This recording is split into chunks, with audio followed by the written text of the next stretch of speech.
I was talking with Vivian, I don't know, Monday, Tuesday, Wednesday, someday this week.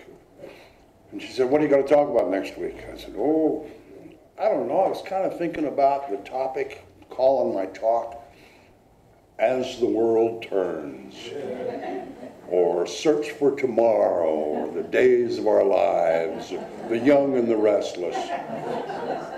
Kind of how we all kind of find ourselves from time to time caught up in this soap opera we call life. And I started kicking that around some. And I came across the last quote on your order of service. People demand freedom of speech to make up for the freedom of thought, which they avoid.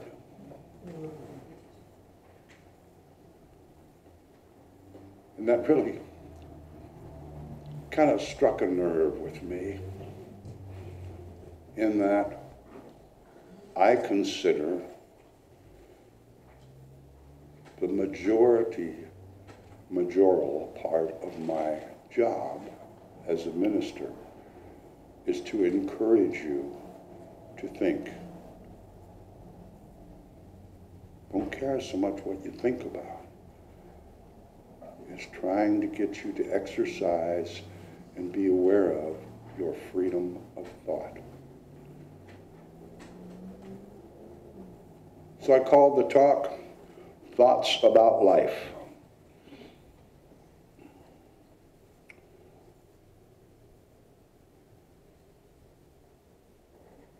We humans, especially in our society, are so attached to a couple of things. One of them is result. We really want results. All the time, we want to see and feel and experience results. And the other thing we seem so attached to is success. We must be successful. We must be successful. And both of those things, I think, wind up being expectations that set us up to fall a little short.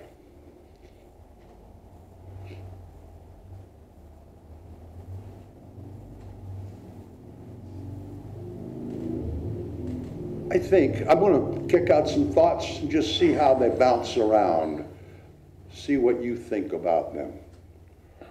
We're all born as individuals with all these freedoms. But I think perhaps the truth might be that we are born into a very complex partnership with every other living being in our universe.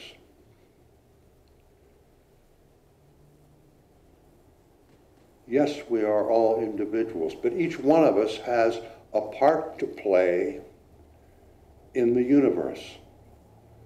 And we have this wonderful freedom of choice. We can choose what that is.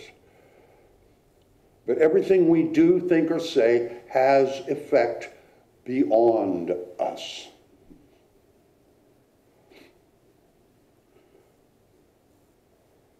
In the Bhagavad Gita, there's one line that's probably my favorite line in that whole book. And I'm paraphrasing because I don't remember it verbatim. It's like, we have the right to do the work, but we don't have a right to the outcome. And you think, well, that's not fair. Think about that some more. As part of this immense, complex partnership that we are part of, like it or not, we have a certain responsibility to do work, a responsibility to serve, a responsibility to create.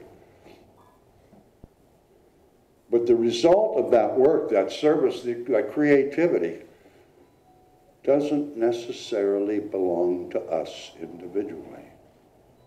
It belongs to the universe. It belongs to the partnership.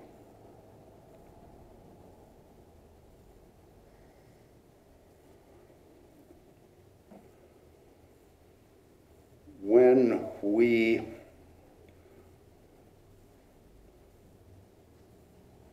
burst into areas of work, when we want to proceed in a certain direction with a goal or an expectation in mind,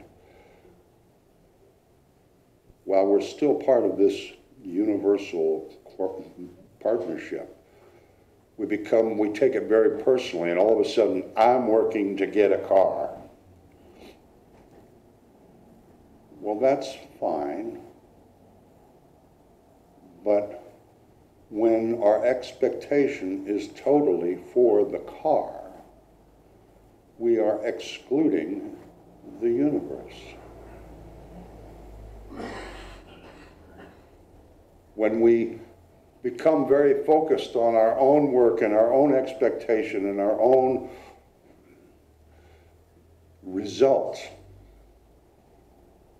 we are actually stepping aside, withdrawing from this partnership that we're all a part of, like it or not.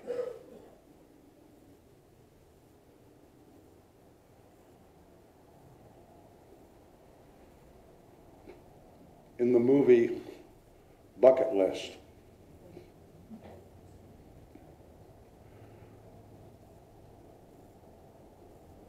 the last item on their bucket list was find your joy.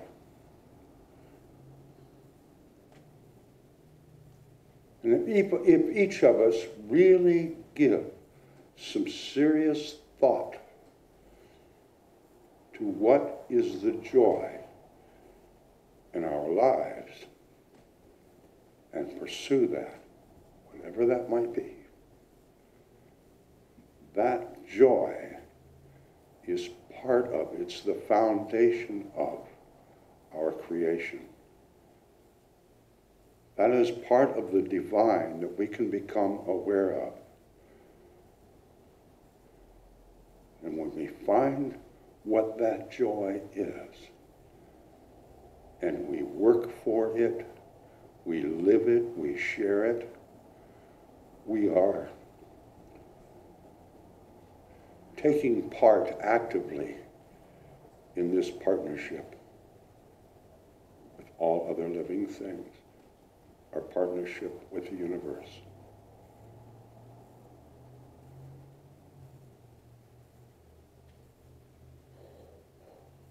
We're all in this world where we have to pay rent, and we got to pay PG&E, and we need shoes and clothes, and we just have to deal with some of that. That's why I said earlier, yeah, we spend a lot of time just dealing with life, doing what we have to do. But my friends, I think there's so much more to this life experience than doing what we have to do to survive. If we just give it some thought.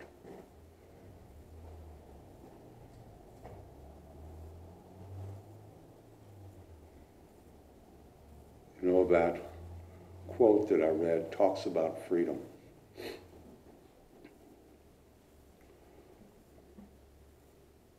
We spend very much of our time pursuing the successes in life and our goals, pursuing our dreams. And in so many times,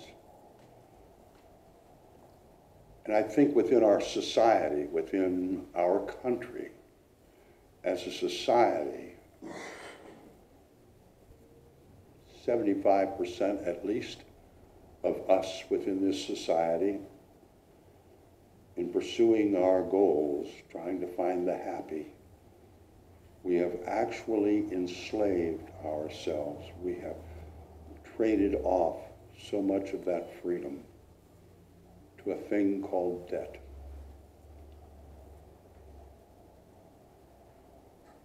I think that if each one of us would spend some time considering how much pressure, how much anxiety, how much worry and fear we spend based on this thing called debt.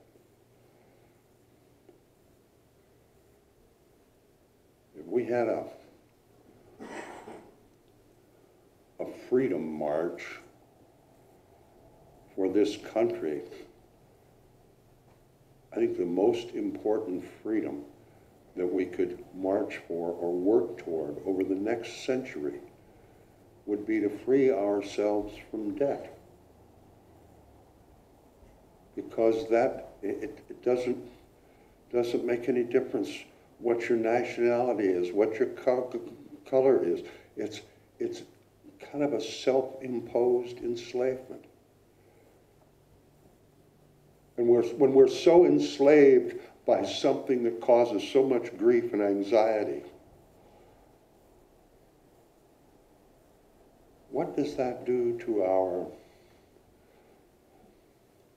ability to find our joy? What does that do to our ability to do our share in this partnership that all of us are in? There's a guy named Dave Ramsey who's written books, has seminars and stuff. I'd encourage all of you to read one of his books or watch one of his webinars or seminars. I'm not here trying to sell his course, but his concept, his philosophy about being free from debt really lifts a huge weight off of our shoulders.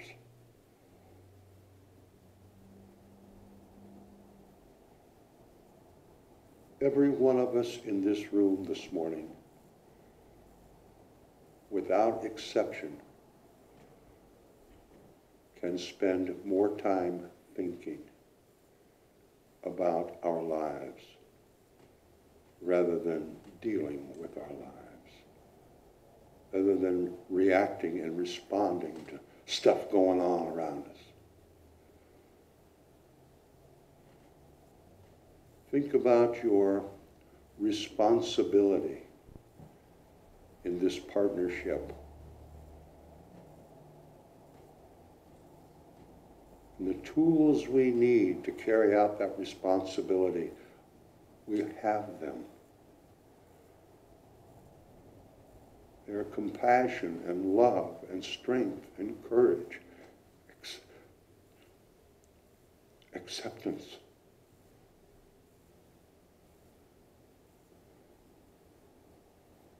We all have this life thing going on. And we have in the box, right under the bed, all the tools we need to meet every one of those challenges, to achieve every goal, and to be a meaningful part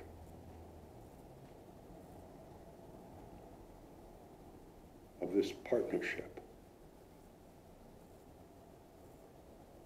that every living thing is part of.